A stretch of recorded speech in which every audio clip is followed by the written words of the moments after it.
like in those middle rounds too, this is where roster construction becomes at play now. And you're starting to think, all right, do I need to start building my positions out? Do I need to fill my starting roster? Do I need to look at my bench? So, there's a couple strategies that people like to employ. You hear best player available. What does that mean? Or you hear, going hero RB or robust RB early or zero RB and just avoiding the running back position altogether. But when you're in these middle rounds, are you more of a person that's like, look, let me make sure my starting lineup is complete. Let me get an elite quarterback. Let me get a tight end that I feel comfortable starting. Or are you like, you know what? I got to just see the best player. Like maybe I avoided running backs early. Let me stock up on running backs. I avoided receiver early. Let me stock up on receivers. Like, talk to me a little bit about your middle round, like best practices when you're going in there. So I think the best thing that you can do is kind of like I mentioned, is kind of avoiding the quarterback position because they're all very similar. And what you need is basically Dak Prescott last year, where he's leading the league in touchdowns. And he's still, I believe he was quarterback 3, but Jalen Hurts and Josh Allen were ahead of him. And he was a league leader in touchdowns and right up there with yards too. And then you have another guy in like Tua Tagovailoa, who was first in yards and I want to say 6th or 5th in touchdowns, and he was quarterback 13 or something. So like the problem with a lot of these quarterbacks is I think that people kind of get into this mindset of they have to draft a quarterback now because they want to fill out the roster, when I don't think that's the case. Like the big difference between like going like Jordan Love this year, who is averaging 19 fantasy points, to like Jared Goff, who is right around 18, is not that big of a difference. But the biggest difference is that you're having to pay for Jordan Love, who's currently going like round 7, 8, and Jared Goff a lot of times goes in your double digits, like round 12-ish. So I just don't like, there's only a couple guys I mentioned. Kyler has QB1 overall upside. When Kyler Murray's been healthy, he's been a top 10 quarterback every single year, averaging over 20 fantasy points per game. The dude is a stud. He can do that because of the rushing.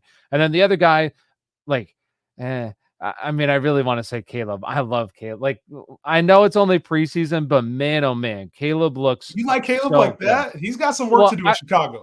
I want to take him. I would rather have Caleb than Jordan Love because Jordan Love's going earlier.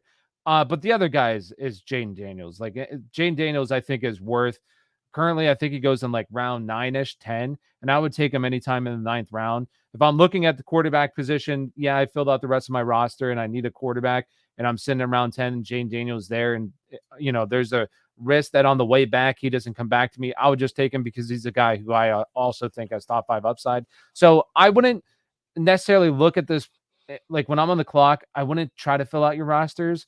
And I would just continue to draft the wide receivers and running backs because those are just positions, especially in your one quarterback leagues, that you're going to be fighting on the waivers with all these other people, spending your fab bucks, spending your waiver priorities, trying to get where the quarterbacks, there's a couple guys you can pick out throughout the year. I'd rather, if you waited this long, just continue to wait a couple more rounds. The quarterback position is so deep. And even if you go you go Jordan Love or Brock Purdy or Dak Prescott, it's like you offer top 5 upside, but you talked about it. There's just so many quarterbacks that have top 5 to 10 upside in this draft. Yeah. Like, I mean, Kirk Cousins is a player who was a top 10 quarterback until his Achilles injury, going probably to a very similar type situation.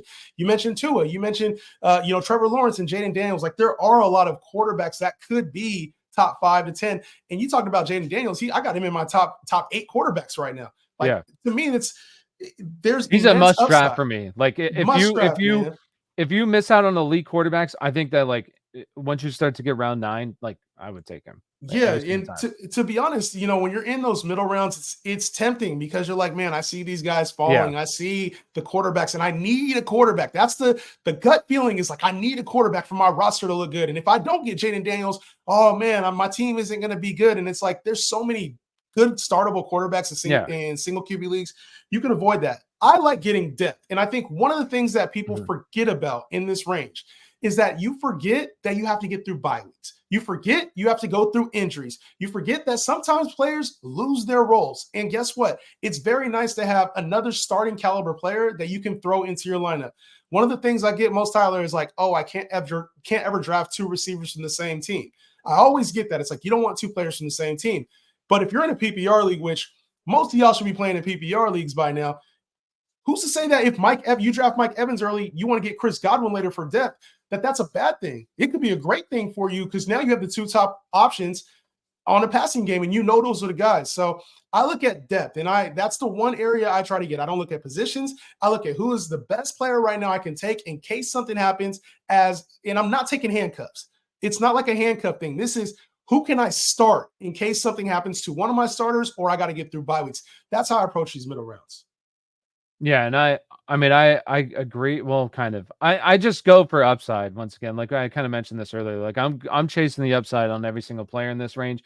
Yeah, I understand. Like players get hurt, lose their roles, and you need fill-ins. But I also think like a lot of these guys can be fill-ins, and if your guy doesn't ultimately reach a ceiling, like I still think that he is a relatively, I don't want to say safe floor, but decent floor where you're starting them every single week. So I'm just bad. I'm trying to hit the home runs. So let me ask you, so what do you constitute as upside, right? Because in this range, that's what a lot of people are going to hear. They're going to hear, I want to get upside, or, I want to get floor. But what does that actually mean to you? Because when I hear the terms upside, right, I think of who's undervalued. That's how I view as upside.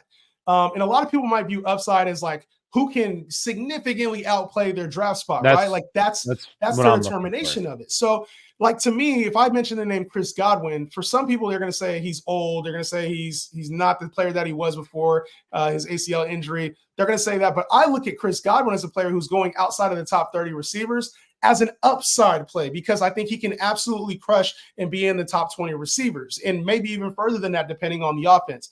What's your definition of like upside versus like floor? So for me, it's like absolutely crush ADP. Like I'm looking for the guys who I think that can be potentially RB1s, wide receiver ones. I would be shocked personally. I would be shocked if Chris Godwin's a wide receiver one. Like I don't think. Do I think that he could probably be a pretty high wide receiver too? Maybe he could be a mid. I think his ceiling's more capped at mid wide receiver too. With Baker, and I think that Mike Evans is the number one. Unless Mike Evans were to miss time, then yeah, I do think that like Chris Godwin has potential there. But like for me, I'd rather go with a guy who we saw last year, a wide receiver in this offense tear it up, and then it kind of trickled out. And for me, that's Deontay Johnson. Like we saw last year, Adam Thielen be fantastic for like the first 6-7 games of the season, but Adam Thielen's 32 years old. This offense was bad last year. I think that Deontay Johnson is a significant upgrade and by far the best wide receiver in this room. And you have Dave Canales there, who Dave Canales did wonders for Baker Mayfield last year. So I have a lot of hope. And I think that there's a chance in full point PPR leagues that Deontay Johnson is just an absolute target sponge. And he can just sees a ton of targets and could be a top 12 wide receiver in fantasy football. So like those are the kind of guys, and also mentioned with Jonathan Brooks. Now, do I think that Jonathan Brooks is going to be okay early season? No. But later in the season, when you need him the most, I think that he could break out in a big way and be an RB1 to finish the season. So like those are the kind of guys that I'm just chasing for. I'm not going with like the guys who, they could probably outperform their ADP and finish closer to wide receiver 20. I'm looking for the top 10s. But see, here's the thing I have with like a Deontay Johnson versus Chris Godwin, for example. We're talking about Deontay Johnson outplaying his ADP, but he's had multiple targets in the past, right? So he's had volume before. He never produces. He's an 800-yard, 5-touchdown type guy. Even he was a top 10 wide receiver before. Even with mega volume. So is Chris Godwin. I can say the same thing for him. But like Chris Godwin on a bad season last year had 1,000 yards. And it's like, to me, I think we're chasing that with Deontay Johnson. So I think floor isn't always respected. So when I talk about floor, I mean guys that have proven, and it sounds like a lot of old guys when I start talking about it, but it's guys that have proven that they can at least maintain a certain fantasy value. I feel like they get disrespected because they don't have maybe the same ceiling as some of these other players in our perspective. So that's where, to me, the ceiling versus upside conversation gets really interesting because it's how you coin those names. It's really how you coin them and what you feel upside versus risk associated is. Like, to me, age isn't a risk. A lot of people associate age with being a risk. To me, that's not a risk because players, that 30% or 40% of players who have a significant drop, it doesn't always apply to every player. That's how I feel about it. No, and that's fair. I'm just, give me the young guys. I'll take the old ones and we'll both find a way to win our leagues, man.